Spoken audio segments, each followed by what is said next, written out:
지금부터 연암국어 문학 개념어 특강을 시작해 보겠습니다. 와!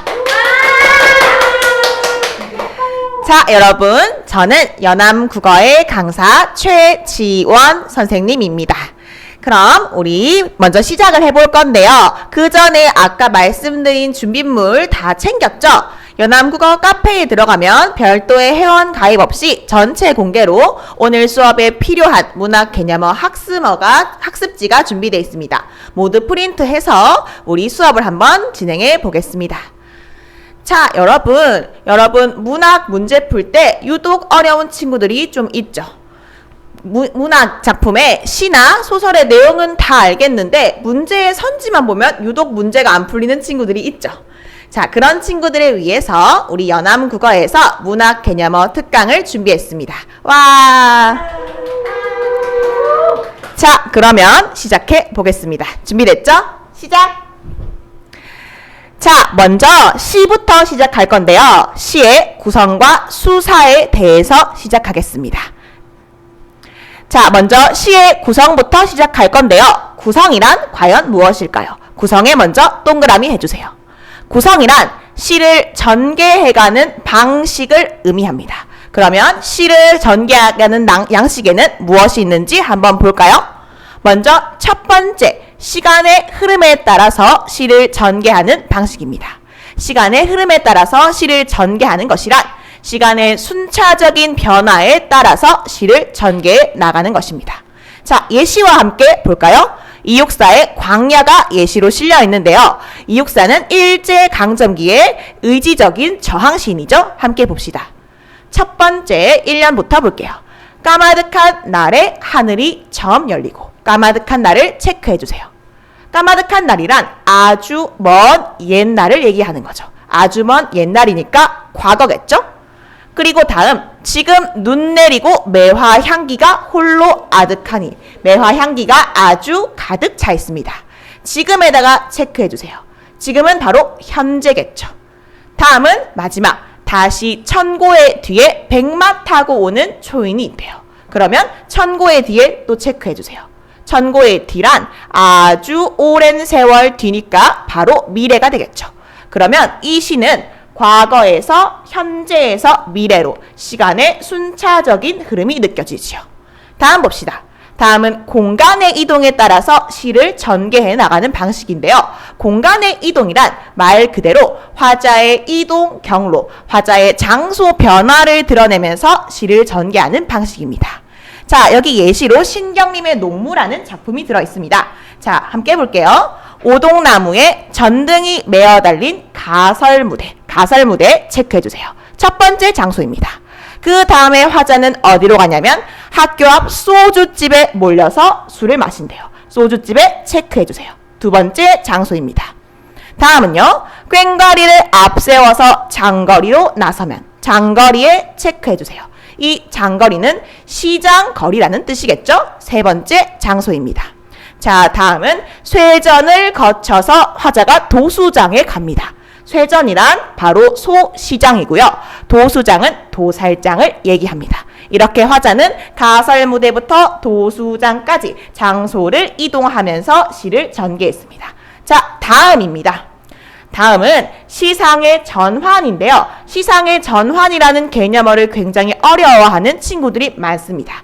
시상의 전환이란 화자의 생각, 정서, 시의 상황, 분위기 등이 급격하게 바뀌는 방식입니다. 완전히 반전되는 걸 가리킵니다. 자, 한용운 시인의 님의 침묵이라는 시가 예시로 들어있는데요. 함께 봅시다. 이별은 뜻밖의 일이 되고 놀란 가슴은 새로운 슬픔에 터진대요. 슬픔을 체크해주세요. 분명히 처음에 화자는 이별의 상황에서 슬픔을 느끼고 있습니다.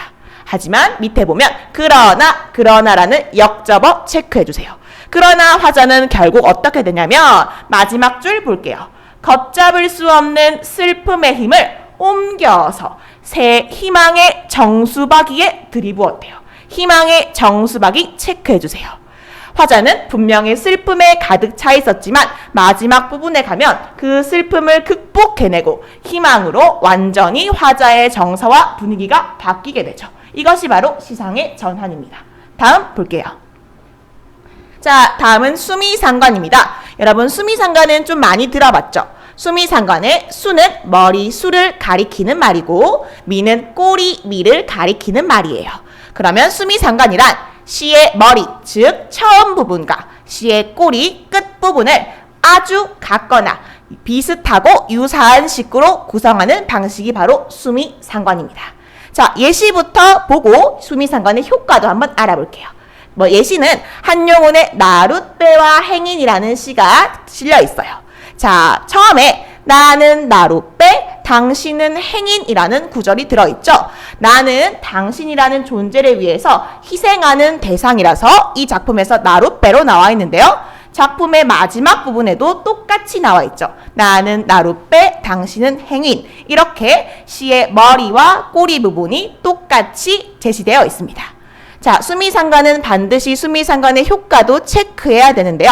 먼저 첫 번째, 시의 앞과 뒤가 비슷하고 유사하니까 형태적인 완결성을 갖추고 있고요. 또 앞에서 한번 뒤에서 한번 얘기해서 반복해서 얘기하니까 당연히 강조도 되겠고 리듬감, 즉 운율감도 생기겠죠. 효과까지 함께 꼭 기억해 두세요. 다음입니다. 자, 다음은 선경후정입니다. 자, 선경후정이란 먼저 경치, 화자를 둘러싼 경치를 얘기하고요. 그 뒷부분에 정서, 화자의 감정을 표현하는 방식이 선경후정입니다. 우리 한시에서 선경후정 유독 많이 쓰이지요. 예시 봅시다. 유리왕의 황조가라는 시예요. 황조는 여기서 꾀꼬리를 가리키는 말이죠. 함께 볼게요. 유리왕이 사랑하는 사람과 이별하고 펄펄 나는 꾀꼬리를 봅니다. 그래서 앞부분에 펄펄 나는 꾀꼬리는 암수 다정이 즐기는데 유리왕을 둘러싼, 화자를 둘러싼 경치를 얘기했고요. 그 다음 부분에는 외로울싸, 외롭다고 화자의 감정을 직접 얘기하네요. 앞부분에서 꾀꼬리라는 경치를, 뒷부분에서 외롭다는 화자의 정서, 감정을 잘 드러내는 선경후정이었습니다. 다음입니다. 자, 이제 시에서 핵심 포인트 수사에 관한 내용을 설명할 건데요.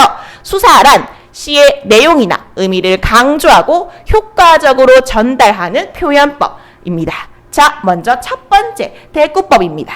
자, 대꾸법이란 비슷한 문장 구조, 유사한 통사 구조를 짝을 지어서 배열하는 걸 가리킵니다. 예시 볼게요. 김영랑의 돌담에 속삭이는 햇발같이인데요. 함께 봅시다. 돌담에 속삭이는 햇발같이, 물 아래 웃음 짓는 샘물같이. 이 두 구절이 뭐하는 뭐같이로 비슷한 문장 구조를 반복하고 있죠. 다음은 설의법입니다. 자, 설의법이란 의문의 형식을 사용해서 화자가 나타내고자 하는 의도를 강조하는 표현법인데요. 분명히 의문문의 형태이지만 하지만 답을 요구하는 게 아닙니다. 답은 이미 정해져 있습니다. 함께 볼까요? 신경림의 가난한 사랑 노래입니다. 가난하다고 해서 외로움을 모르겠는가 라는 구절이 들어있는데요. 이 말은 뭐예요? 진짜 아는지 모르는지를 물어보는 게 아니죠. 가난해도 외로움을 안다라는 의도가 담겨 있습니다. 다음입니다. 자, 다음은 점층법인데요. 점층법이란 표현하고자 하는 대상이나 내용을 점점 더 강하게, 높게, 길게, 세게 표현해서 감정을 고조시키는 표현법을 얘기합니다. 예시로는 김수영의 눈이 실려 있어요. 자, 처음부터 볼게요. 눈은 살아있다. 다음, 떨어진 눈은 살아있다. 마당에 떨어진 눈은 살아있다 라고 얘기를 했어요. 그러면 자, 먼저 처음에는 그냥 눈이었는데 그 다음은 떨어진 눈, 마지막은 마당에 떨어진 눈이죠. 눈을 수식하는 말이 점점 길어지면서 눈의 강인한 생명력을 강조했습니다. 점층법입니다. 자, 다음 네 번째는 영탄법인데요. 영탄법이란 감탄의 형식, 그러니까 감탄사와 문장 부호와 뭐뭐하구나, 뭐뭐여와 같은 감탄형 어미를 사용해서 화자의 감정을 강하게 표현하는 걸 영탄법이라고 합니다. 예시로는요, 정지용의 유리창이란 작품이 들어있는데요. 실제로 작가의 어린 아이가 죽고 나서 쓴 시죠. 이 시에는 그래서 아이의 죽음에 대한 슬픔이 잘 드러나는데요. 함께 볼게요. 감탄사를 사용했나요? 체크해주세요. 니는 죽은 아이를 가리키는 말이죠. 산새처럼 날아갔구나. 구나라는 어미도 체크해주세요. 그래서 여기서는 감탄사와 감탄형 어미를 사용했고 느낌표까지 사용해서 죽은 아이에 대한 슬픔과 안타까움을 효과적으로 드러내고 있습니다. 다음입니다. 다음은 연쇄법인데요. 연쇄법은 앞 구절의 끝부분을 다음 구절의 시작에서 되풀이하는 방법입니다. 자, 연쇄법은 여러분들이 3살 때부터 이미 알고 있었어요. 어떻게 알았냐? 원숭이 엉덩이는 빨개. 빨가면 사과는 맛있어. 여러분들은 이미 알고 있었어요. 하지만 문학작품의 예시에서 한번 볼까요? 이원익의 고공답 주인가라는 시예요. 함께 봅시다. 집 일을 고치려면 종들을 휘어잡고 종들을 휘어잡으려면 상벌을 밝히시고 상벌을 밝히시려면 어른종을 믿으소서라고 돼 있죠. 자, 분명히 첫 연의 끝부분에 종들을 휘어잡고 라고 돼 있는데 그 다음 줄에 종들을 휘어잡으려면 이렇게 끊임없이 이어지네요. 자, 다음 6번째 역설법입니다. 자, 역설법은 정말 시험에도 많이 출제되고 여러분들이 힘들어하는 표현법이죠. 함께 봅시다. 역설법이란 겉으로 드러나는 표현 자체는 논리적으로 모순이고 말이 되지 않아요. 하지만 그 속에는 깊은 진리, 깊은 뜻이 담겨 있습니다. 자, 봅시다. 예시는 정말 유명한 예시 김영랑의 모란이 피기까지는 이라는 작품이 실려있네요. 나는 아직 기다리고 있을 테요. 화자는 기다린대요. 뭐를? 찬란한 슬픔의 봄을. 자, 찬란한 슬픔 조금 이상하죠. 찬란하다는 건 기쁘고 긍정적인 감정인데 슬픔이라는 단어랑 함께 쓰였잖아요. 말이 되지 않죠? 모순입니다. 하지만 이 속에 담긴 깊은 뜻은요. 화자는 모란이 봄에 피는 것을 손꼽아서 기다렸어요. 그렇기 때문에 모란이 딱 피었을 때 기쁘고 황홀하겠죠. 바로 찬란합니다. 하지만 이 모란은 영원할 수가 없죠. 언젠가는 질 겁니다. 그렇기 때문에 화자는 슬픔을 맛보게 되죠. 이런 화자의 모란이 피어서 기쁘고 그 모란이 져서 슬픈 양가적인 감정을 담았네요. 다음입니다. 다음은 반어법이에요. 반어법은 원래 나타내려는 속마음과 표현을 반대로 하는 표현법입니다. 자, 요거는 여러분들이 어머니들께 혹은 아버지들께 많이 듣죠. 여러분들이 사고 쳤을 때 어머니 뭐라고 하십니까? 잘했다 라고 하시죠. 진짜 여러분들이 잘해서가 아니에요. 일부러 반대로 말씀하시는 거죠. 예시로 정말 유명한 작품 김소월의 진달래꽃이 들어있네요. 나보기가 역겨워 가실 때는 딸을 보기가 역겹대요. 아무래도 이별의 상황인 것 같죠. 정말 슬프겠죠. 사랑하는 님과 헤어졌는데. 하지만 죽어도 아니 눈물 흘리우리다. 일부러 속마음과 반대로 눈물을 흘리지 않겠다고 하면서 슬픔을 강조시키고 있습니다.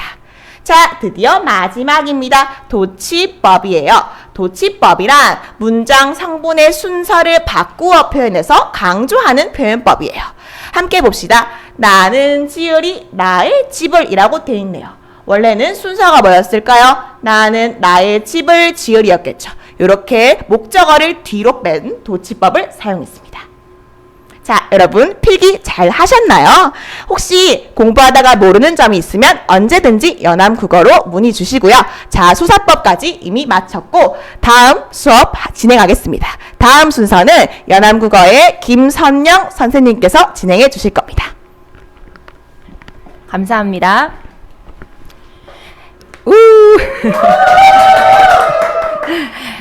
안녕하세요. 연암국어의 카리스마를 담당하고 있는 김선영 선생님입니다. 여러분들 사상누각이라는 한자 정어가 있어요. 모래밭 위에 누각을 쌓았는데 이제 어떻게 될까요? 폭삭 무너지겠죠. 문학의 기초 개념을 안다는 것이 바로 콘크리트 위에 쌓는 누각이라고 생각하시면 됩니다. 조금 더 탄탄한 기초를 쌓기 위해서 문학 기초 단어 수업에 대해서 열심히 듣도록 해봅시다. 자, 그러면 이제는 시, 대상과 어조에 대해서 들어보도록 하겠습니다.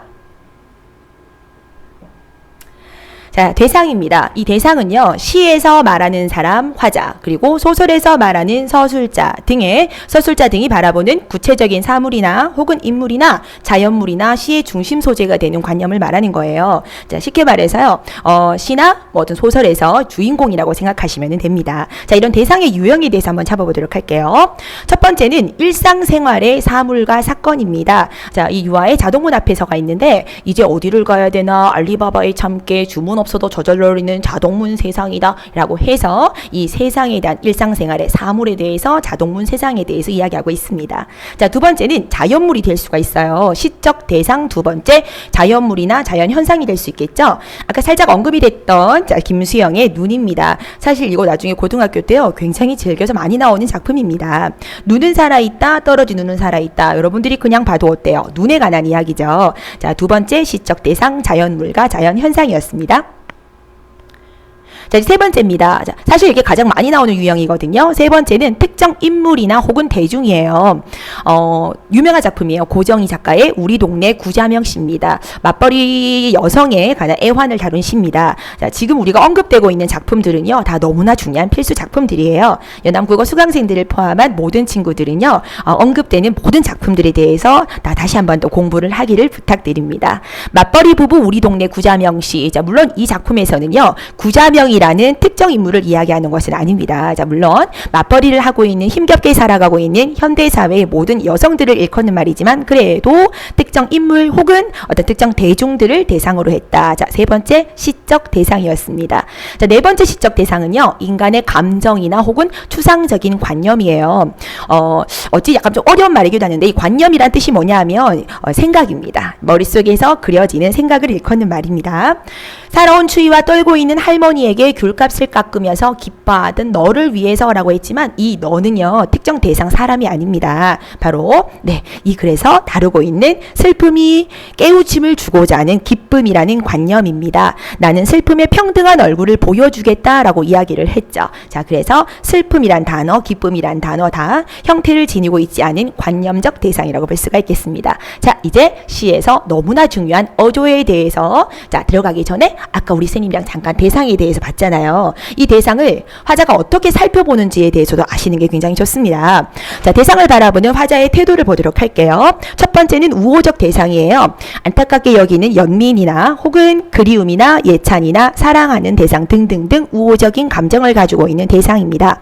두 번째는 동일시의 대상이에요. 이 고등부에 올라가면은 이걸 감정이입이라고 많이 배우게 될 겁니다. 동일시라고 해서 나와 서술자나 화자 등의 화자와 감정을 일치시키는 대상이죠. 세 번째는 대조적인 대상이에요. 자, 우리 학습지에다가 간단하게 중요한 단어들은 다 필기가 되어 있으셔야 됩니다. 대조적인 대상은요, 부정적인 대상이란 뜻은 아닙니다. 나는 기쁜데 얘는 슬퍼요. 그리고 나는 슬픈데 얘는 기뻐요. 자, 이럴 경우에는 대조라고 볼 수가 있습니다. 네 번째는 이상적인 대상이고요, 혹은 이상향적인 대상이에요. 내가 원하는 곳, 향하는 곳, 지향하는 곳 등의 대상입니다. 5번은 비판의 대상이에요. 우리 대부분의 사설 시조나 아니면 왜 탈춤 같은 거 있죠. 욕하고자 하는, 비판하고자 하는 대상입니다. 부정적인 대상으로 많이 제시가 되곤 합니다. 자, 이제 시에서 기출 사례가 어떻게 나왔는지 한번 보도록 하겠습니다. 2021년 올해예요. 올해 시지고등학교 2학년에 나왔던 기출 시입니다. 시지고 2학년 2021년 기말고사라고 나와 있죠. 자, 실제 시험지예요. 서술형 8번으로 되어 있고요. 자, 여러분 잘 보이는지 잘 모르겠지만 조금 어려운 작품입니다. 네, 만전춘별사라고 고려 소교입니다. 여기에 이 자세한 해석은 학원에서 수업 중에 하도록 하고, 자, 밑줄 꺼져 있는 거 보이시나요? 도화라고 되어 있습니다. 복숭아꽃인데요. 자, 문제를 한번 살짝 볼게요. 자연물은 무엇이냐? 화자의 정서는 무엇이냐? 이 정서를 드러내는 방식은 무엇이냐라고 이야기를 했습니다. 자, 이것이 바로 아까 선생님과 공부했던 대상을 바라보는 태도, 즉 대조적인 대상이었습니다. 자, 어떻습니까? 알지 못한다면 풀 수가 없는 문제였겠죠? 자, 그러면 이제 우리 어조로 넘어가도록 하겠습니다. 자, 선생님이 조금 긴장을 해서 말이 빨라졌나 봐요. 네.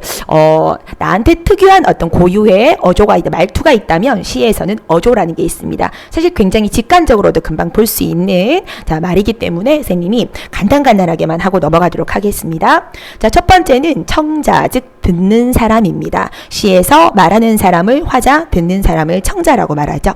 첫 번째는 독백체입니다. 혼자서 말하는 문체라고 생각하시면 되겠죠. 두 번째는 대화체예요. 춘향이를 화자로 설정해서 향단이에게 말하는 말투. 여기서 중요한 키포인트. 대화체는요, 실제 대화가 들어가지 않더라도 가능합니다. 말하는 듯한 말투, 말을 건네는 말투 또한 대화체라고 볼 수가 있습니다. 두 번째는 화자의 정서에 따라서 나눌 수가 있습니다. 꽤 많습니다. 첫 번째 영탄적 어조인데 아까 우리 최지원 선생님과 영탄법에 대해서 공부를 했을 겁니다. 감격하는 어조, 놀라는 어조, 탄식하는 어조, 자 감탄하는 어조를 말씀드리는 거죠. 영탄적인 어조입니다. 자, 봉생이 이른 나이에 죽어서 슬퍼서 쓴 시 제망매가입니다. 가는 곳은 모르는구나 라는 탄식적인 어조가 들어가 있습니다. 두 번째는 격정적인 어조예요. 자, 말 그대로입니다. 한 정서의 어조다라고 보시면 되겠죠. 세 번째는 담담한 어조예요. 자, 물론 이 시는 굉장히 슬픈 시입니다. 여러분들이 당연히 알아놔야 될 시예요. 이용하게 풀벌레 소리 가득 차 있었다라는 시인데요. 아버지의 죽음에 관한 시인데 담담한 어조로 표현했지만 슬프지 않아서 그러는 건 아닙니다. 감정 절제를 통해서 좀 더 비극성을 강화시키려고 그러는 의도였을 겁니다. 하지만 어조는 어떻다? 담담하다라고 할 수가 있겠죠. 네 번째는요, 의지적인 어조입니다. 의지. 자, 강인한 어조겠죠. 자, 유명한 시 이육사의 강야라는 시입니다. 네, 단호하고 약간 의지적이고 독심 있는 듯한 어조. 일제강점기나 혹은 60년대 시에서 많이 보이는 어조이기도 합니다. 5번은 안 돼. 체념적인 어조입니다. 정의성의 저문강의 삽을 씻고라는 시인데 마지막 구절이에요. 먹을 것 없는 사람들의 마을로 나는 다시 어두워져 돌아가야 돼 라고 해서 포기하는 느낌이죠. 체념적인 어조였습니다. 6번은 달관적인 어조입니다. 다소 약간 초연한 어조라고 보시면 되는데요. 천상병에 돌아갈 기자 하늘천자입니다. 불우한 삶을 살았던 작가셨지만요, 시는 굉장히 아름다운 시예요. 나 하늘로 갈 거야. 나 이 세상 끝나는 날 가서 이 세상 아름다웠다고 말할 거야 라고 해서 자, 어떤 힘겨운 삶이나 아니면 고통스러운 감정에서 벗어난 듯한 말투, 달관적인 어조였습니다. 7번은요 냉소적인 어조입니다. 차가운 말투라고 생각하시면 되고요. 자, 시가 많이 유명한 시는 아니지만은 고등학교 2학년 과정이 된다면 필수적으로 알아놔야 될 시입니다. 문학의 가치가 이거밖에 안 돼? 문학이 상품화된단 말이야? 치! 이게 뭐야? 라고 하며 현실에 조금 비판적으로 말하는 어조입니다. 8번째는 우와 대단하다 대단해 라고 해서 예찬적인 어조입니다. 찬양하는 듯한 어조입니다. 변형노의 논계라는 시고요. 자, 여러분들 그 임진왜란에 논계 다 알고 계시죠? 외적장. 네, 손을 탁 묶어서 그렇죠. 진주 촉성로에서 남강에 빠져 죽은 우리의 의녀. 자, 그대의 꽃다운 와 어찌하니 이거를 붓지 않으라고 말할 수 있을까? 대단하다. 아, 강낭콩보다도 더 푸른 우와 더 붉은 너의 애국심이 흐르는구나 라고 해서 예찬하는 듯한 어조였습니다. 자, 넘어가도록 할게요. 9번째는 바로 반성적인 어조입니다. 자, 여러분들이 너무 잘 아는 작가 일제강점기 윤동주의 대부분의 시들이 바로 반성적인 어조가 되게 많고요. 성찰적인 어조와 일맥상통한다고 보시면 됩니다. 10번은 회상적인 어조예요. 자, 뭐예요? 네, 과거에 대해서 생각하는 듯한 어조겠죠. 신경님의 가난한 사랑 노래고요. 내볼에 와닿던 너의 입술의 뜨거움. 자, 이거는 와닿던이라고 이야기돼 있잖아요. 예전에 그랬다라는 겁니다. 회상적 어조입니다. 11번 그 외가 있거든요. 네, 직관적으로 알 수 있는 단어들이 굉장히 많았을 거예요. 자조적인 어조. 아휴, 나는 안 돼. 왜 그랬을까? 나 스스로가 자기 스스로를 비웃다고 생각하시면 되고, 회의적인 어조는요, 후회한다고 생각하시면 됩니다. 기원적인 어조, 제발 하게 해주세요. 관조적인 어조, 개입하지 않겠어. 바라보는 듯한 어조겠죠. 자, 여러분들 지금까지 시적 대상과 어조와 혹은 시적 대상을 살펴보는 방법에 대해서 공부를 했습니다. 1등급. 수능 1등급, 내신 1등급을 맞기 위해서는 기초로 다져둬야 될 굉장히 중요한 단어였습니다. 자, 그러면 연암국어의 슈퍼스타 김나경 선생님을 소개하겠습니다. 자, 친구들 안녕. 연암국어의 슈퍼스타 김나경 선생님입니다. 잠시 와이파이 문제로 방송이 끊겼었죠, 여러분. 지금 생방송 중이라서 그런 점 좀 감안해 주시고요. 앞으로도 만약에 끊긴다면 저희 선생님들은 그래도 끝까지 방송을 할 것이기 때문에 새로 거침을 해주시면 좋을 것 같습니다. 자, 여러분 벌써 지치신 거 아니죠? 지금부터는 시가 끝났어요. 소설의 주요 개념에 대해서 공부를 해보도록 하겠습니다. 선생님과는요, 갈등과 구성에 대해서 공부를 해볼게요. 필기본 다들 챙기셨죠? 카페에서 복사하셔서 열심히 빈칸을 채우면서 수업을 들어주세요. 자, 그러면 갈등으로 가보겠습니다. 고! 자, 갈등입니다. 갈등이라는 것은 사람들마다 성격, 가치관, 신념, 종교 이런 것들이 다 다르죠. 이런 다른 것들의 갈등, 그러니까 충돌이 발생하면 생기는 것이 갈등입니다. 소설의 갈등은 크게 두 가지가 있어요. 첫 번째는 내적 갈등, 두 번째는 외적 갈등이죠. 자, 내적 갈등부터 보겠습니다. 한자 잘 아시죠, 여러분? 안 내자예요. 내적 갈등은 한 인물 속에서 벌어지는 갈등을 내적 갈등이라고 합니다. 우리 친구들은 내적 갈등을 평소에도 많이 느끼고 있으실 거예요. 예를 들어서 오늘 저녁은 뭘 먹지? 피자를 먹을까? 치킨을 먹을까? 오늘은 무슨 공부를 하지? 국어 공부를 할까? 수학 공부를 할까? 내가 좋아하는 친구에게 고백을 할까? 아니야, 나는 그냥 짝사랑만 할까? 이런 것들 아시겠죠? 이런 게 내적 갈등입니다. 우리 소설의 등장인물들도 이러한 내적 갈등을 보이는데요. 여기 예시로 보시는 박완서의 자전거 도둑이라는 소설에서는요, 주인공인 수남이가 자전거를 훔치면서 왠지 모를 쾌감이 느껴져요. 그런 쾌감과 자전거를 훔쳤다라는 것에 대한 양심의 가책 사이에서 갈등을 느낍니다. 수남이 혼자 그 안에서 느끼는 갈등이 되겠죠? 바로 내적 갈등입니다. 자, 그 다음으로는 외적 갈등에 대해서 알아볼게요. 바깥 외자죠. 외적 갈등이란 인물의 외부 요인에 의해서 발생하는 갈등입니다. 소설의 외적 갈등은 네 가지로 볼 수가 있는데요. 첫 번째, 개인과 개인의 갈등. 이것은 주인공인 주동인물과 주인공의 라이벌이죠. 라이벌인 반동인물 간의 갈등이다라고 봐주시면 되겠습니다. 쉽죠? 두 번째, 개인과 사회의 갈등이에요. 개인과 사회의 갈등. 여러분들 가로 채워 넣으셔야겠네요. 사회적 관습, 제도, 권력과의 갈등이다라고 되어 있는데요.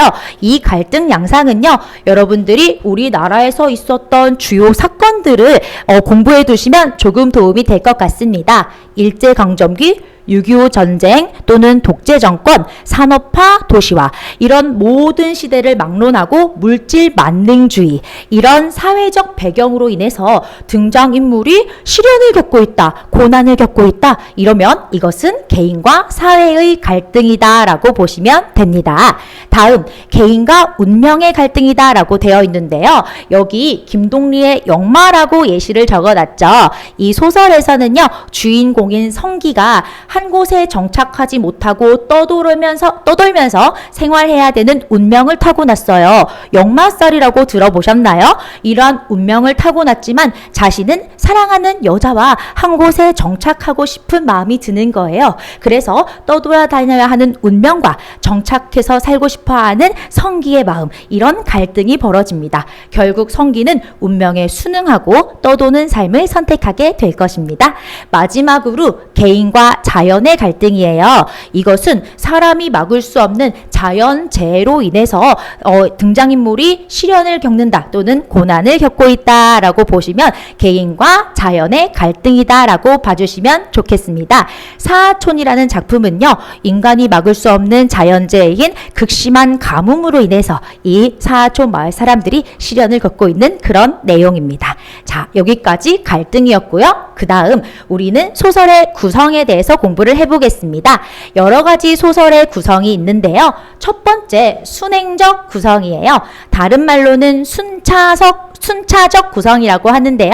이것은 이야기가 시간의 흐름에 따라서 전개가 되는 거예요. 과거에서, 현재에서, 미래로 이렇게 전개가 되는 겁니다. 다른 말로는 추보식 구성 또는 평면식 구성, 평면적 구성이라고도 합니다. 시간의 흐름에 따라서 전개가 되기 때문에 여러분들이 작품을 읽을 때 내용 이해는 쉬우실 거예요. 하지만 조금 단조로워서 심심한 느낌을 줄 수 있다라는 단점이 있습니다. 다음으로는 역순행적 구성이에요. 순행적 구성에 역이라는 단어가 붙었죠, 여러분? 네, 이야기가 시간의 흐름대로 진행되는 것이 아니라 시간의 흐름에 어긋난 방식, 즉 과거로 거슬러 올라가는 식으로 전개가 된다라는 것입니다. 예를 들어서 역순행적 구성은요, 현재에서 이야기가 시작됐다가 과거로 거슬러 올라가거나 또는 과거로 거슬러 올라갔다가 다시 현재로 돌아오는 이러한 구성을 보이고 있습니다. 다른 이름으로는요, 인과식 구성이라고 적혀 있는데요. 이것은 시간이 들쭉날쭉 뒤죽박죽이기 때문에 아무래도 사건끼리 인과적인 관계가 있기 때문에 인과식 구성이라고 볼 수도 있고요. 시간이 역전됐어요. 위에서 순행적 구성에서 봤던 평면적인 것이 깨져버렸죠. 그래서 입체적 구성이다라는 말로 쓰이기도 합니다. 다음 액자식 구성으로 들어가 보겠습니다. 여러분들 액자가 어떻게 생긴지 다들 아시죠? 겉에 프레임이 있고 그 속에 프레임이 있습니다. 이 액자 모양 속에 소설의 이야기를 집어넣었다라고 생각하시면 돼요. 그러면 바깥에 있는 겉 이야기는 외화라고 부르고요. 그 속에 있는 이야기는 우리가 내화라고 부를 겁니다. 하나의 작품 속에 두 개의 이야기가 있네요, 여러분. 이 중에 어떤 것이 더 중요할까요? 보통은 내화가 비중이 크고 더 중요한 내용을 담고 있습니다. 액자식 구성은요, 이게 100%는 아니지만 기출되는 소설이라든지 거의가 내화와 외화의 시점이 다르다라는 점을 기억해 두셔야 돼요. 보통 외화에서 들은 이야기를 내화로 들어가면서 내가 들은 이야기는 이러했다라는 구성으로 진행이 되거든요. 그래서 외화에서는 1인칭 시점인데 내화로 들어왔더니 전지적 작가 시점이 이야기가 대부분입니다. 시점이 달라진다는 거 꼭 기억을 해두시면 좋겠습니다. 다음 사파 구성이라고 되어 있는데요. 이것은 액자식 구성이랑 조금 비슷해서 착각하는 친구들이 많습니다. 사파라는 거 이것도 갈로 넣으셔야 되죠. 중간 사건의 예시와 같은 일화, 아주 짧은 이야기를 삽입하는 것을 우리가 사파라고 합니다. 그래서 내화랑은 조금 다르게 아주 짧은 분량의 이야기가 예시처럼 들어가 있다라고 하면 사파 구성이라고 보시면 될 것 같습니다. 자, 다음 병렬식 구성이다라고 되어 있는데요. 여러분들 직렬, 병렬 뭔지 아시죠? 병렬이라는 것은 나란하게 이야기가 놓여 있다라고 보시면 되겠습니다. 예를 들어서 지금 여기에는 없지만 임철우의 사평역이라는 작품이 있어요. 사평역에서 하나의 톱밥 난로를 가지고 그 주위에 사람들이 둘러앉아서 열차를 기다리고 있습니다. 거기에 있는 사람들은요, 농부와 아들도 있고 그 다음에 대학생도 있고 또 사장 아줌마도 있고 춘심이도 있고 미친 여자도 있어요. 이런 각기 다른 인물들이 앉아 있는데 그 인물들의 이야기를 하나하나 들려주는 내용이에요. 그런 것을 우리가 병렬식 구성이라고 하는 것입니다. 자, 그리고 또 두 가지 예시로 피카레스크식 구성, 옴니버스식 구성 이렇게 나와 있죠. 피카레스크식 구성은요, 여러분들 익숙하실 거예요. 해리포터 다들 아시나요? 각 화마다 등장인물은 똑같은데 다른 이야기를 해주는 것이에요. 또 우리가 자주 보는 내 친구 뽀로로, 짱구는 못 말려. 웹툰 자주 보시죠? 웹툰에서 마음의 소리라고 보셨나요? 너무너무 재밌는데 그 마음의 소리도 보시면 각 화마다 등장인물은 같은데 다른 이야기를 해준다는 겁니다. 이것이 바로 피카레스크식 구성이라고 봅니다. 다음 옴니버스식 구성이라고 되어 있는데요. 이거는 방금 봤던 피카레스크식 구성과는 다르게 각 화마다 등장인물이 달라지는 거예요. 각기 다른 등장인물이 각기 다른 이야기를 들려주는데 중요한 점은 병렬식 구성의 개념에 바로 하나의 주제로 연결되어 있다라는 것입니다. 이 옴니버스식 구성의 예시로 봉산탈춤이라고 적혀 있죠. 이것은 고등학교 교과서, 거의 모든 교과서에 실려있기 때문에 여러분들이 반드시 별표를 하고 공부를 한 번 더 해주시면 좋을 것 같습니다. 자, 다음 6번째가 일대기적 구성인데요. 이 일대기라는 것은 한 인물의 출생부터 죽음까지 전 생애를 다루는 것을 일대기라고 합니다. 그리고 그 밑에 전 이렇게 나와 있는데 이 일대기적 구성을 우리가 보통 고전에서는 전의 구성이다라고 봅니다. 이 전이라는 것은요, 똑같이 등장인물의 출생부터 죽음까지를 이야기하지만 뒤에 평가가 덧붙여지는 형식이다라고 봐주시면 될 것 같아요. 자, 그 다음은 가전이에요. 가전은 가짜 정기문 이렇게 보시면 되는데 뭐가 가짜일까요, 여러분? 네, 주인공이 사람이 아니에요. 사람이 아닌 사물을 사람인 것처럼 의인화해서 적은 작품이 가전입니다. 예를 들어서 국순전 또는 공방전이라는 게 있는데 각각 술과 돈을 사람처럼 표현해서 그 술과 돈의 일대기를 적어 놓은 것입니다. 이것을 가전체 소설이라고 부르겠죠? 자, 마지막이네요. 환몽구조입니다. 꿈몽자예요, 여러분. 환몽구조라는 것은 현실에서 꿈속으로 들어가는 구조예요. 그래서 현실에 있던 주인공이 꿈속으로 들어가서 다른 삶을 살고 다시 그 꿈을 깨어서 현실로 돌아오는 구성을 우리가 환몽구조라고 합니다. 보통 몽자류 소설이 환몽구조라고 불리는데요. 가장 유명한 예시가 구운몽입니다. 구운몽이라는 작품을 보시면 성진이라는 인물이 현실에서는 스님이에요.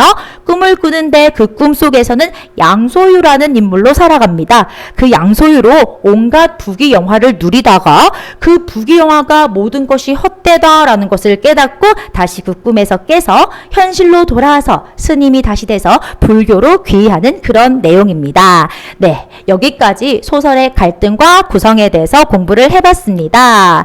네, 다시 한번 말씀을 드리는데요. 우리 필기본을 카페에서 뽑아서 빈칸을 넣으면서 필기를 해주세요. 자, 그 다음으로는 소설의 시점과 인물에 대해서 공부를 할 것인데요. 저희 연암국어에서 아주 꼼꼼하신 선생님이죠. 강지혜 선생님과 함께 하겠습니다. 선생님. 안녕하세요. 안녕 연암 친구들. 저랑 지금부터 소설의 시점과 인물에 대해서 공부를 해보도록 하겠습니다. 제 이름은 강지혜 선생님입니다. 자, 필기구 다들 챙겼다 그쵸? 벌써 지친 건 아닐 겁니다. 자, 한번 시점에 대해서 보도록 합시다. 넘겨주세요. 넘겨주세요.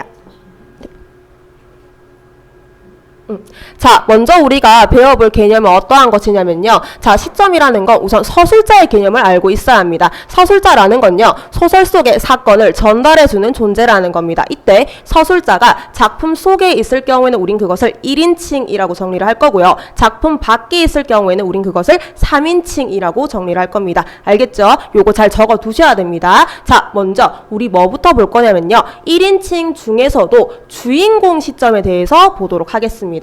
자, 1인칭 주인공 시점이라는 건요, 작품 속의 서술자가 주인공이 직접 자신의 경험과 내면을 고백적으로 서술을 하는 겁니다. 밑에 보시면요, 서술자와 독자의 거리가 가장 가깝다라고 되어 있다 그쵸? 그 이유는 필기하세요. 가장 주인공에 대한 정보가 많다라는 뜻입니다. 알겠죠? 주인공이 직접 자신의 내면까지 다 얘기를 해준다라는 거죠. 자, 그 밑에 보시면요, 주인공을 제외한 다른 인물의 내면을 추측해서 제시함이라고 되어 있습니다. 그 이유는요, 주인공이 직접 얘기를 해주기 때문에 전지전능한 신이 아니에요. 사람이란 말이에요. 그러면은 다른 인물의 내면은 모르게 되겠죠. 때문에 추측한다라는 겁니다. 자, 그 밑에 보시면요, 주인공의 기준과 경험을 바탕으로 서술된다. 즉, 객관적이지 않고 주관적인 서술이 되고요. 때문에 제한적이고 부분적인 서술이 일어난다는 점 기억을 하셔야 됩니다. 자, 밑에 예시 한번 보도록 하겠습니다. 최서의 탈출기라는 소설인데요. 밑에 보시면 나는이라는 표시가 되어 있다 그쵸? 나는이 뭐예요? 1인칭 대명사다 그쵸?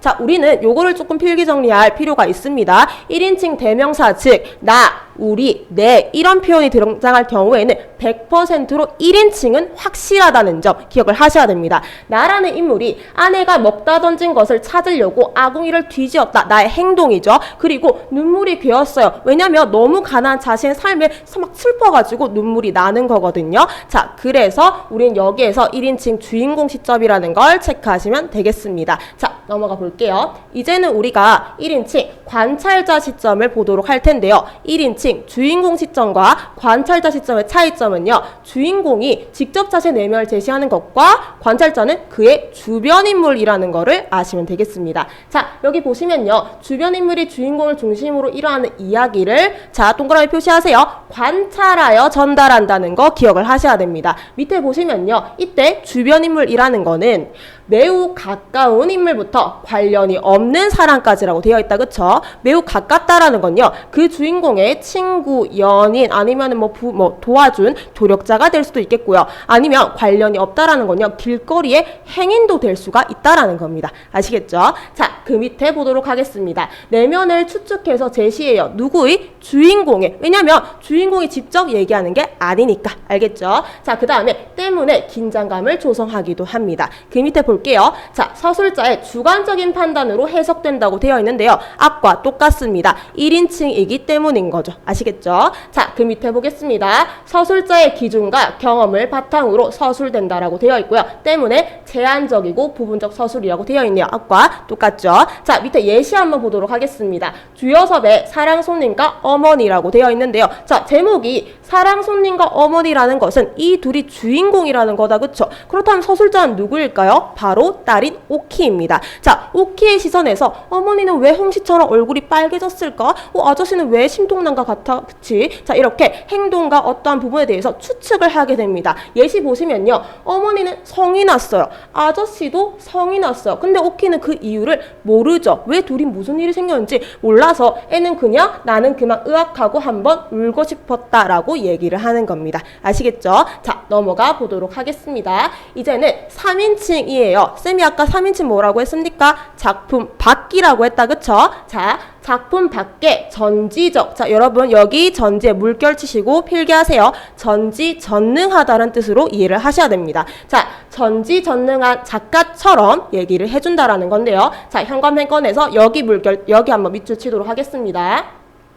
등장인물의 행동, 대화, 내면 전체를 서술한다는 거 기억을 하셔야 됩니다. 내면이라는 건요. 인물의 감정이라든지 생각이라든지 가치관, 사상까지 모두 얘기를 해준다. 때문에 정보가 많다라는 거죠. 그렇다면은 독자는 생각할 거리가 적어지는 거예요. 때문에 밑에 보시면요. 자, 독자의 참여도는 가장 낮다고 되어 있다. 그쵸? 독자의 상상력이 자극이 가장 덜 되는 겁니다. 자, 그 다음에 사건을 총체적으로 전달할 수 있다. 모든 정보를 다 얘기를 해준다라는 거죠. 자, 그리고 서술자의 개입. 자, 빨간 펜 꺼내서 서술자의 개입 동그라미 별표 치세요. 너무나 중요한 개념입니다. 다른 말로는 편집자적 논평이라고 얘기를 하는데요. 자, 우리가 생각을 했을 때 서술자는 기본적으로 무엇을 해야 됩니까? 작품에 대한 정보를 제시를 해줘야 된다. 그쵸? 하지만 서술자의 개입이라는 거는 제시만 해주는 게 아니고 거기에 더 가서 자기 어떠한 감상이라든지 평가까지 얘기를 해준다라는 겁니다.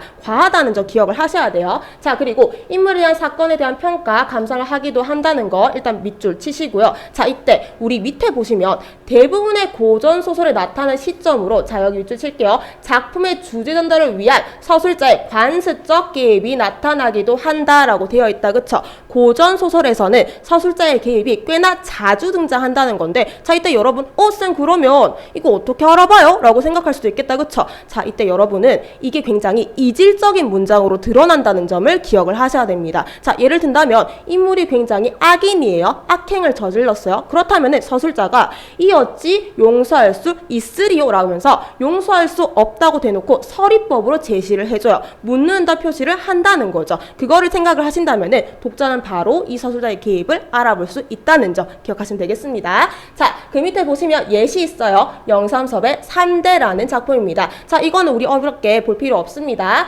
덕기가 자기의 행동도 서술도 하고요. 그 밑에 짐작되었다라고 하면서 자신의 생각까지 얘기를 해주죠. 내면까지 서술을 한다는 점입니다. 자, 넘어갈게요. 자, 여러분 보시면요. 전지적 작가 시점 우리 아까 봤던 건데 이번에는 제한적이라고 되어 있습니다. 제한적이라는 말이 조금 어렵죠. 근데 간단하게 생각을 해봅시다. 의도적으로 서술을 하지 않는 거예요. 적으세요. 의도적으로 서술을 하지 않는다는 점. 그 얘기는 뭐냐면요. 이 많은 등장인물에 대해서 유독 한 인물에 딱 초점을 둬가지고 그 인물의 내면만 얘기를 하는 거지 나머지 등장인물은 얘기해주지 않는다라는 겁니다. 알겠죠? 그것만 기억하시면 돼요. 의도적으로 서술하지 않는다. 자, 밑에 보시면요. 그 외 인물은 초점을 맞춘 인물의 추측에 의해서 제시된다고 되어 있고요. 예시 봅시다. 최일남의 흐르는 북이라는 작품입니다. 민노인 쌤이 밑줄 쳐놨다 그쵸? 자, 민노인의 초점을 둬서 그가 나이에 어울리지 않는 설레임으로 흔들렸다, 설렘을 느꼈다라는 거죠. 민노인의 감정만 제시하고 있습니다. 자, 그 뒤에 보시면요. 아이들 속에 섞여 원진을 이루고 있는 구경꾼들을 대하자. 자, 여러분 보세요. 아이들이 뭔 생각하고 있는지, 구경꾼들이 뭔 생각하고 있는지 안 나온다 그쵸? 자, 이게 바로 뭐라고 한다? 의도적으로 서술하지 않는 제한적, 전지적 작가 시점이라고 한다는 겁니다. 자, 넘어갈게요. 이번에는 3인칭 관찰자 시점입니다. 무슨 차이가 있어요? 전지적 작가 시점의 경우에는 4명까지 모두 서술한다고 했다. 그쵸? 이번엔 어때요? 행동과 대화만을 서술한다. 내면을 서술해주지 않는 거예요. 정보가 극히 적어지게 된다라는 겁니다. 그렇다면 이 서술자가 보고 있는 행동, 듣고 있는 대화만을 알기 때문에 독자는 추측을 가장 많이 해야 하는 시점이에요. 때문에 여기 보시면요. 인물의 내면에 대한 판단을 위해 독자의 적극적인 참여가 요구된다라고 되어 있다. 그쵸? 아시겠죠? 호기심이 가장 자극되는 시점입니다. 그리고 자, 여기 빨간 펜 꺼내서 동그라미 별표 할게요. 보여주기식 서술 동그라미, 극적인 성격 동그라미 해보도록 할게요. 중요합니다. 왜냐하면 이 3인칭 관찰자 시점의 경우에는 보이고 있는 행동, 들리고 있는 대화만을 제시하기 때문에 뭐와 같냐면 연극과 같아요. 자, 우리 연극 보면요. 저 배우가 왜 저런 대사를 하는 거지? 왜 저런 행동을 하는 거지? 하면서 우리 관객이 그것을 생각한다. 그쵸? 자, 3인칭 관찰자 시점의 경우에는 그것과 똑같다라는 겁니다. 생각을 하게 된다라는 거예요. 자, 이때 여러분 대충 눈치채셨나요? 극적인 성격이라고 했을 때 이 극이라는 건 클라이막스, 절정의 뜻이 아니고 연극의 극이라는 거예요. 알겠죠? 자, 예시 보도록 하겠습니다. 김동인의 감자입니다. 자, 밑줄 친 것만 볼게요. 둘의 새해는 무슨 교섭하는 일이 있었다. 무슨 교섭을 했는지 왜 했는지는 안 나와요. 뭔 생각했는지 안 나온다. 그쵸? 그 다음에 이틀날 복녀는 뇌힐련으로 죽었다는 한 방의 진단으로 공동묘지로 가져갔다. 자, 이렇게 되어 있어요. 누군가 죽은 사건인데도 불구하고 보여주기식 서술이 되어 있다. 그쵸? 체크하시면 되겠습니다. 자, 넘어갈게요. 여러분 이번에는요 복화 시점이라고 되어 있다. 그쵸? 그 뒤에 괄호치고 시점에 혼용이라고 되어 있는데요. 자, 우리 빨간 펜 또는 조금 특별한 색깔을 꺼내가지고 필기합시다. 시점을 유연하게 사용을 하는 거예요. 요것도 필기할까요? 뭐에 따라서? 작가의 의도에 따라서. 알겠죠? 자, 쌤이 만약에 작가예요. 작가인데 쌤이 이 장면에서는 1인칭 주인공 시점을 쓰고 싶어요. 그러면 그때는 그 시점 쓰는 거예요. 근데 어떤 장면에서는 3인칭 전제 작가 시점 쓰고 싶어. 그럼 그때는 그거 쓰는 거예요. 알겠죠? 자, 쉬워요. 이 말투는 조금 어려운 거예요. 시점이 여러 개가 유연하게 사용되는 겁니다. 자, 밑에 보시면요. 작품의 주제 전달을 위해서 여러 개의 시점이 유연하게 사용됨이라고 되어 있다. 그쵸? 자, 그리고 여기 한번 볼게요. 유년과 성년 시기로 나눠져서 나타나는 경우가 있음이라고 되어 있는데 이럴 경우에는 여러분 어디까지가 유년 시기고 어디까지가 성년 시기인지를 구별하셔야 됩니다. 자, 밑에 예시 한번 볼게요. 정영택의 화수분이라는 작품인데요. 이 화수분이라는 작품은 자, 이래요. 1인칭 관찰자 시점이 나타나기도 하고 1인칭 주인공 시점이 나타나기도 하고 3인칭 전지적 작가 시점이 나타나기도 합니다. 즉, 이 작가의 의도에 따라서 원하는 장면에 자기가 원하는 시점을 쓴다라는 거죠. 다양한 시점 혼용이 나타나는 대표적인 예시입니다. 자, 여기까지 시점이고요. 지금부터는 쌤이랑 인물에 대해서 볼 텐데 자, 기억하세요. 시점은 4가지가 있습니다. 1인칭 주인공 관찰자, 3인칭 전지적 작가와 관찰자. 알겠죠? 기억하셔야 됩니다. 인물 볼게요. 자, 인물은 쌤이랑 3가지 기준에 따라서 6가지 인물 유형을 분류해 보도록 할 텐데요. 첫 번째는 역할에 따른 인물 유형입니다. 자, 볼게요. 주동인물과 반동이 있다. 그쵸? 자, 볼펜 꺼내서 주 동그라미, 반 동그라미 할게요. 이때 주라는 거는 주인공이라는 뜻이에요. 그러면 반은 이 주인공에 반하는 인물이라는 건데요. 자, 이것 조금 필기해 볼까요? 주동인물이라는 거는 자신의 욕망 실현을 위해서 사건을 전개시켜 나가는 인물입니다. 그렇다면 반동인물은요? 주인공의 욕망 실현을 적으세요. 방해한다라는 뜻이죠. 알겠죠? 방해하는 인물이 되는 겁니다. 자, 이때 여러분 기억하셔야 되는 게 그럼 주동인물은 늘상 착할까요?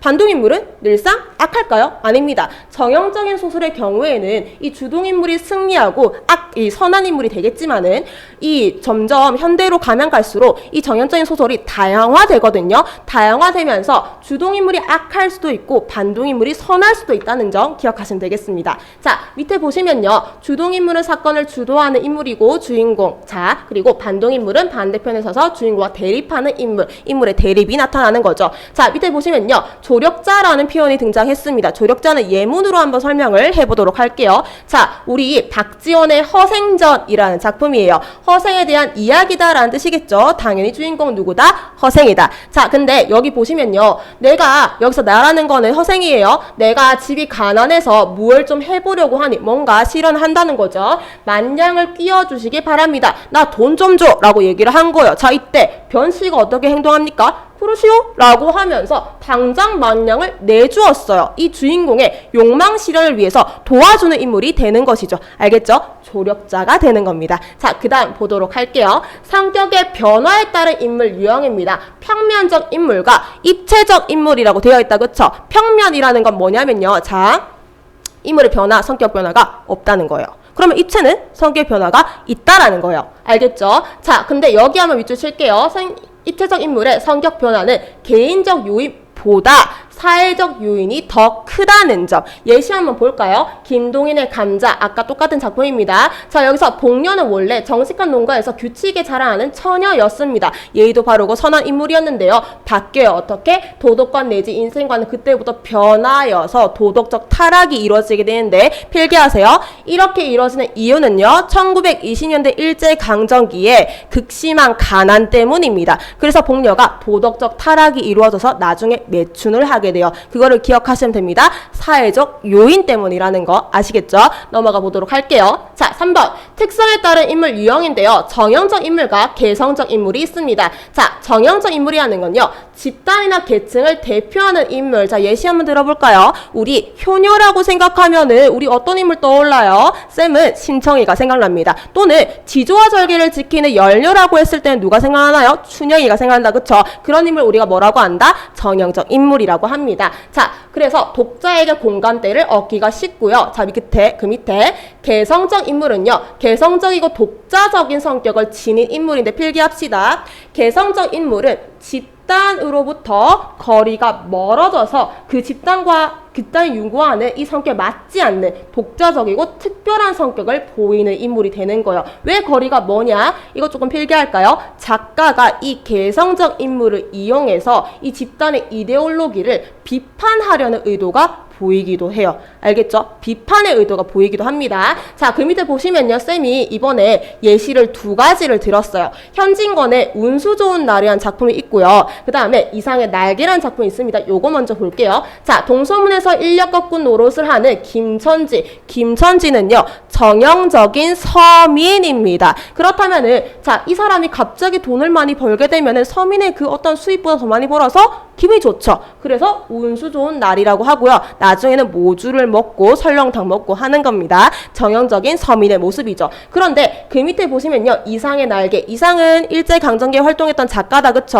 자, 날개에서 나라는 인물이 등장하는데 나는 일제강점기 지식인입니다. 자, 근데 우리 지식인이라고 생각했을 때 어떠한 성격이 막 생각이 납니까? 뭔가 이 사회 부조리한 면에 예민하게 포착하는 어떠한 그러한 이 사회를 개혁시키려고 하는 그런 면이 보인다. 그쵸? 하지만 여기서 나는 무기력합니다. 편든편든 게으르고만 있다면 만사는 그만이었던 것이다. 전혀 어떠한 의욕이 없죠. 이래서 개성적 인물이 되는 겁니다. 자, 여기까지 우리는 인물에 대해서 공부를 했고 시점에 대해서 공부를 했습니다. 지금까지 우리 필기 열심히 했다. 그쵸?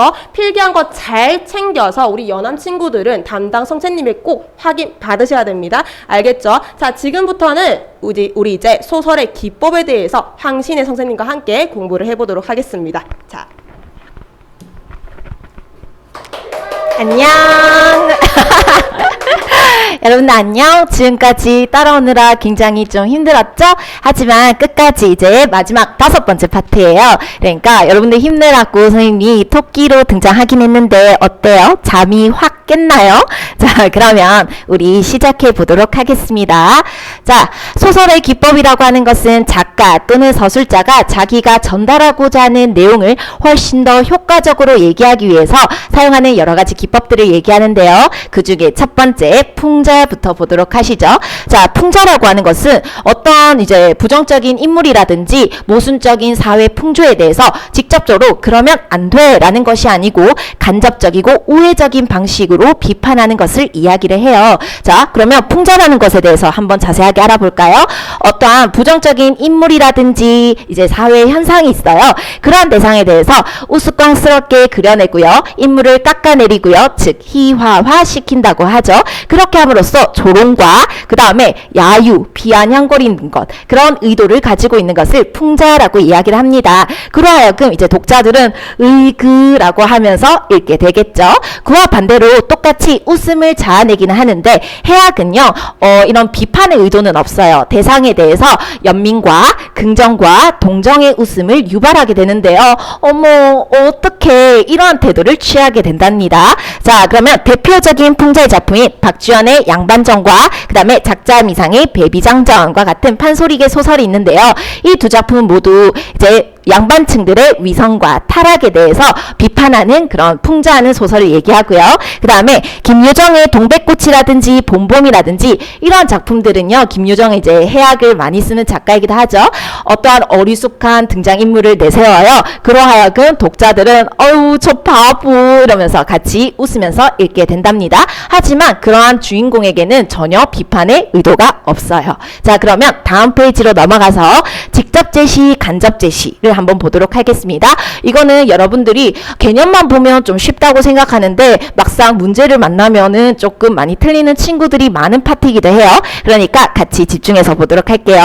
먼저 첫 번째 직접 제시입니다.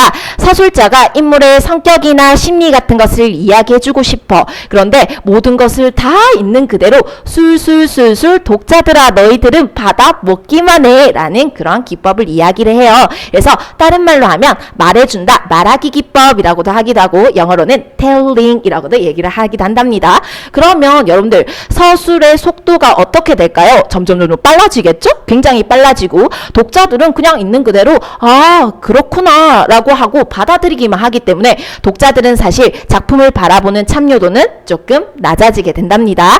자, 그와 반대로 간접 제시예요. 서술자가 인물의 성격이라든지 심리 같은 것들을 이야기하고 싶을 때 태도, 외양 묘사라든지 아니면 인물이 하는 대사라든지 아니면은 행동 같은 것들을 이야기를 하면서 그 사람들이 어떤 생각을 가지고 있게 어떤 성격을 지니고 있게 너네가 한번 알아맞혀봐 라고 하는 그런 방법을 이야기하는데요. 다른 말로는 마치 연극 같죠. 왜냐하면 대사와 행동을 많이 보여주니까요.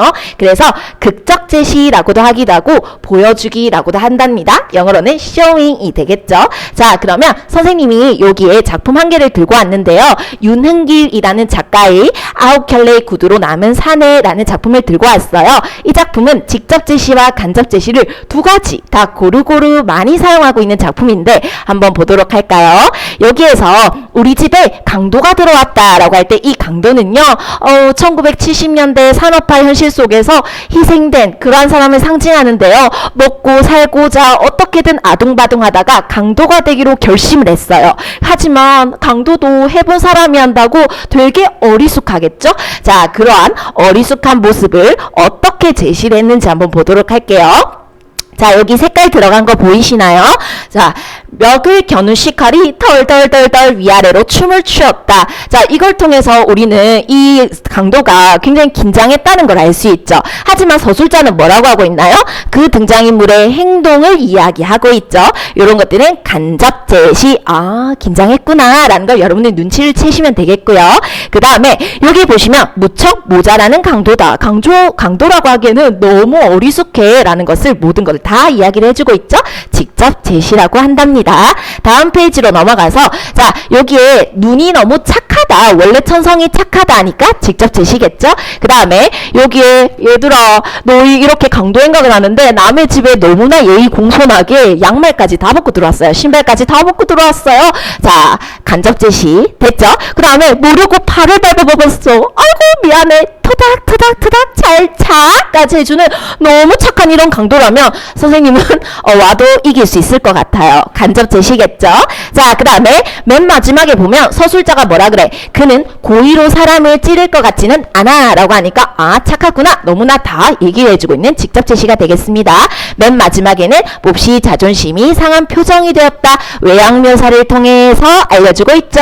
왠지 이 강도는 자존심이 아주 센 인물일 것 같아요. 자, 그러면 요거는 간접 제시가 되겠죠? 자, 그러면 다음으로 넘어가서 의식의 흐름 기법을 한번 보도록 하겠습니다. 여러분, 여러분들 항상 머릿속으로 논리성을 가지고 일관적으로 생각을 하나요? 아니요. 선생님 방금 무슨 생각을 했냐면 아, 방금 먹은 치킨 너무 맛있었어. 근데 그 500원 나 오늘 빌렸는 거 갚아야 되는데 어떡하지? 알았다! 불을 내놨어! 이렇게 생각을 했었거든요. 자, 이런 것들 바로 의식의 흐름 기법이라고 하는데 소설에도 이런 것들을 쓴다는 걸 알고 계시나요? 소설은 사실 구성 단계상 발단, 전개, 위기, 절정, 결말 이렇게 들어가요. 그러면 맨 첫 번째 단계인 발단 기간에는요. 발단 단계에는요. 인물에 대해서 정보를 알려주고 그 다음에 어떠한 사건이 일어날 거다라는 것을 이렇게 알려줘야 되는데 자, 요 작품은요, 이상이라는 사람의 날개라는 작품이에요. 요 작품의 이제 가장 첫 번째 부분이자 너무 유명한 구절인데요. 이 구절을 읽어보시면 인물이 도대체 누군지, 어떠한 배경인 건지, 어떠한 사건이 일어날 것 같은 건지 전혀 알 수가 없어요.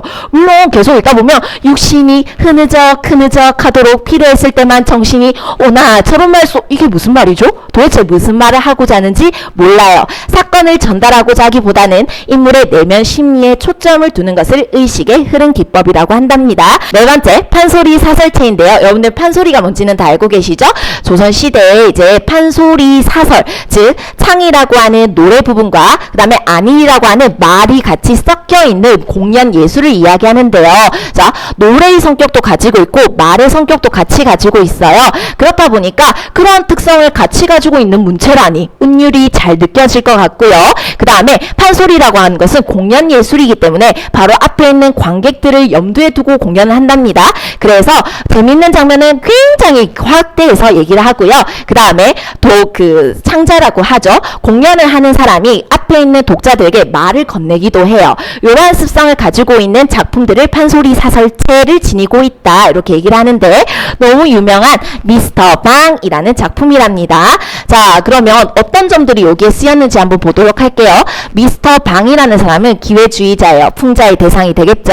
미스터 방이라는 이 인물이 시대의 흐름을 잘 타서 이제 광복 이후의 혼란한 시기에 굉장히 S 소희라는 사람이 있거든요. 그 미군정기에 이제 부를 축적한 인물을 얘기하는데 여기에 백주사라는 인물도 등장을 해요. 그 인물은 이제 친일파를 상징하거든요. 자, 백주사라는 인물, 그 다음에 친일파라는 백주사라는 인물과 기회주의자인 그 미스터 방이라는 두 인물을 풍자하기 위해서 이 채만식이라는 작가는 판소리 사설체를 사용했는데 여러분들 한번 보세요. 이렇게 있었더란다. 굉장히 독자들에게 말을 건네는 것 같죠. 구어체를 사용하고 있네요. 자, 그 다음에 다음 페이지로 넘어가시면요. 자, 찰컥 어퍼컷으로 한 대 갈겼더라고. 이런 식으로 해서 마치 독자들에게 바로 앞에서 말을 건네는 듯한 구어체를 사용하고 있어요. 이것뿐만이 아니고 채만식이라는 작가의 태평천하라는 작품은요. 경어체까지 사용해서 그 인물에 대한 비판의 의도를 판소리 사설체를 사용해서 훨씬 더 효과적으로 비판하고 있는 작품도 있답니다. 고등학교 2학년 친구들은 다들 아는 작품이야 라고 으쓱하겠죠. 자, 그러면 다음 페이지로 넘어가서 고전소설에는 어떤 게 있을까? 연려춘향 수절가라는 작품이 있어요. 탕간오리들이 암행어사 출두요 라고 하는 순간 혼비백산이 되어서 막 도망가는 장면인데요. 독자들은 이런 장면을 엄청 유쾌하고 속이 뻥 뚫리겠죠? 그러니까 이러한 장면을 점점 똑같은 얘기인데도 불구하고 확대를 해서 이야기를 하거든요. 물리적으로 근접해 있거나 의미상으로 등가를 이루는 것들을 과장, 열거, 대꾸 등등의 방법을 사용해서 이야기하는 부분인데요. 자, 밑에서 두 번째 줄을 한번 보도록 할게요. 인괴라든지 병부라든지 탕건이라든지 용수라든지 가시라든지 이런 것들은요 4대 부로서 가지고 있어야 돼 그러한 상징적인 소재들을 의미해요. 챙겨야 될 것은 안 챙기고 이상한 과자 같은 것들을 들고 도망간다니 똑같은 이야기들인데 쭉 반복해서 운율도 같이 느끼게 하고 장면을 확대했죠. 그렇게 함으로써 독자들은 더 재미나게 읽을 수가 있답니다. 다음 페이지로 넘어가 보도록 할게요. 자, 전기적이라는 것인데요. 이때 기자는요, 여러분들이 알고 있는 전기문에 기록할 기가 아니고 기하다, 기라는 한자어를 사용한 어머 이러한 이야기가 있어? 현실적이지가 않아. 너무 환상적이야. 라는 그런 이야기예요. 이런 것들은 영웅소설에서도 등장할 수도 있고 염정소설, 즉 로맨스 소설이죠. 로맨스 소설에서도 등장할 수가 있는데 여러분들이 영웅소설보다는 로맨스 소설을 좀 더 좋아할 것 같아서 선생님이 김시습이라는 작가의 만복사 저폭이라는 예문을 들고 왔어요. 자, 이때 만복사라고 하는 것은 여러분도 알고 있는 불국사 정도는 알겠죠? 자, 이런 절을 이야기하고요. 저포는요, 나무로 만든 주사위를 이야기합니다. 주사위 게임을 통해서 이제 만복사에서 주사위 게임을 하거든요. 이 남자가 제발 저 아내 한 명만 주세요, 부처님이라고 하는데 어떠한 아름다운 여자가 나타난 거야. 그날 하루를 딱 보내고 우리 100년 동안 같이 살까? 라고 이야기를 했답니다. 여자가 이제 내일 우리 다시 만나자. 우리 부모님한테 상견례를 하자라고 이야기를 했어요. 그때 이제 부모님을 만나게 된 남자 주인공이 이 말을 듣게 됩니다. 내겐 딸 하나가 있었어. 그런데 그 아이는 외구에 달릴 때 싸움의 와중에 죽고 말았지. 아니 부처님이 주신 선물인 나의 아내가 죽은 귀신이라니요. 자, 그런데 죽은 귀신인 줄 알았는데 그 여인이 조금 뒤에 다시 하늘거리면서 아름다운 자태로 걸어왔다는 거예요. 인간과 귀신의 러브 스토리. 자, 이러한 생사를 초월한 사랑 이야기라니요. 너무 슬프죠. 왜냐하면 운명과 인간의 갈등을 그리고 있거든요. 인간은 운명을 극복하지 못한다는 김시습이라는 작가의 가치관이 반영된 작품이라서 이 염정소설에서는 정기적인 요소를 어떻게 사용했나요? 결말의 비극성을 강조하기 위해서 사용했죠? 그와 반대로 여러분도 알고 있는 어떤 작품이 있을까? 유충열전, 박시전, 맞죠? 히어로, 즉 영웅소설이에요. 영웅소설에서 나오는 정기적인 요소들은요. 도수를 사용해서 우리나라를 위기에서 구출하겠다. 혹은 천자, 황제라고도 하죠. 황제를 구출하겠다라고 하는데 동원되기 때문에 행복한 결말을 가져다주는 그런 효과로 많이 사용된답니다. 다음 페이지로 넘어가도록 하시죠. 마지막이에요. 파이팅! 자, 여러분 소설을 배우고 있는데 갑자기 시라니 소설 속에 시가 들어갔다. 자, 도대체 뭘까요? 삽입시라고 하는데 서술되는 내용 사이에 시와 노래를 삽입해서 구성하는 것을 이야기를 합니다. 선생님이 이렇게 되면 약간 연애 소설을 좀 좋아하는 것 같아 보이는데 틀린 말은 아니지만 자, 어쨌든 매화전이라는 작품이 있어요. 이 작품도 사실 우여곡절 끝에 쉽게 이루면 재미없잖아. 어쨌든 우여곡절 끝에 이뤄낸 남녀 간의 사랑을 그린 소설인데요. 자, 이때 양유라는 인물은 남자 주인공, 매화라는 인물은 여자였으면 좋겠는데 남장한 여자예요. 그래서 어쩌다 보니까 양유가 자꾸 매화만 보면 가슴이 설레. 뭐지? 얘는 남잔데? 왜 그럴까? 자, 둘이서 봄이라는 춘기를 못 이겨서 놀러를 가요. 그때 양유가 편지를 줍니다. 여기에 시가 들어가 있는 거죠. 자, 양유는 먼저 봄빛을 얻었어. 매화 너는 오지 그렇게 즐겁지를 않아. 이때 봄빛을 받아서 나는 너무 설레. 나는 사랑이라는 감정을 느꼈어. 라고 하는 양유가 전달하고자 하는 내면 심리를 시, 즉 서정갈래죠.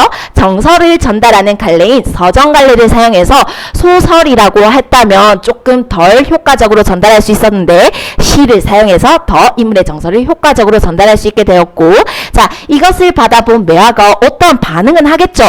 나도 너 좋아. 아니 나는 너 별론데? 라고 하는 어떤 이제 앞으로 내용의 전개를 요발할 거예요. 그때 매화는 뭐라고 대답했나요? 나비가 꽃을 알아보지 못하네. 짝을 얘기하는 원앙새가 그래서 행복하지 못할 거야, 물었지 못할 거야, 비유적인 표현을 사용해서 야, 너 나 못 알아보겠어? 나 여자잖아. 우리가 사랑을 이룰 수 있을까? 그러면 나 너무 슬플 것 같은데? 라고 하는 그러한 내용이에요. 여러분, 이 다음에 서로의 마음을 확인한 두 사람은 어떻게 되었을까요? 너무 놀라 기뻐하면서 가로대. 자, 둘이 오케이. 결혼까지 갔네요. 놀래라. 자, 어쨌든, 너무 기뻐하면서 가로대 이렇게 직접 제시도 사용하고 있죠. 자, 그러면 여러분들 여기에서 효과 한 번만 마지막으로 정리를 하고 마무리를 짓도록 하겠습니다. 뒷페이지로 넘어가서 요거는 내신에서도 정말 잘 물어보는 유형이거든요.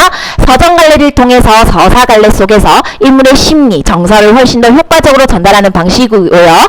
지금 있는 정황이라든지 상황을 요약적으로 전달한다든지 얘네들이 잘 되겠다. 앞으로의 정황을 약간 유추해보게끔 하도록 것도 하죠. 그 다음에 줄글로만 이루어져 있으면 재미없었을 텐데 사이에 시가 딱 들어가 있으니까 지겨울 뻔했는데 단조로움도 쫙 피할 수 있게 됐고요. 그 다음에 맨 마지막에 똑같은 얘기를 잠깐 스탑하고 시를 주고받는 그런 내용이 있었어요. 사건의 전개 속도는 당연히 느려지게 되겠죠. 자, 우리 한 1시간 조금 넘게 가량 공부를 했습니다. 여러분 어때요? 지금까지 조금 실력이 탄탄해진 느낌이 드나요? 지금까지 필기도 다들 잘했죠? 선생님들이 수업 시간에 언급했던 것들을 다 프린트물에 하나하나 꼼꼼하게 체크하셔서 각각 정규 시간에 잘 제출하도록 하세요. 물론 원래 나가던 숙제도 잊으면 안 돼. 자, 우리 1등급 뿐만 아니고 100점까지 갈 수 있겠지. 우리 연안국어 친구들 정규 시간에 만나요. 안녕. 안녕.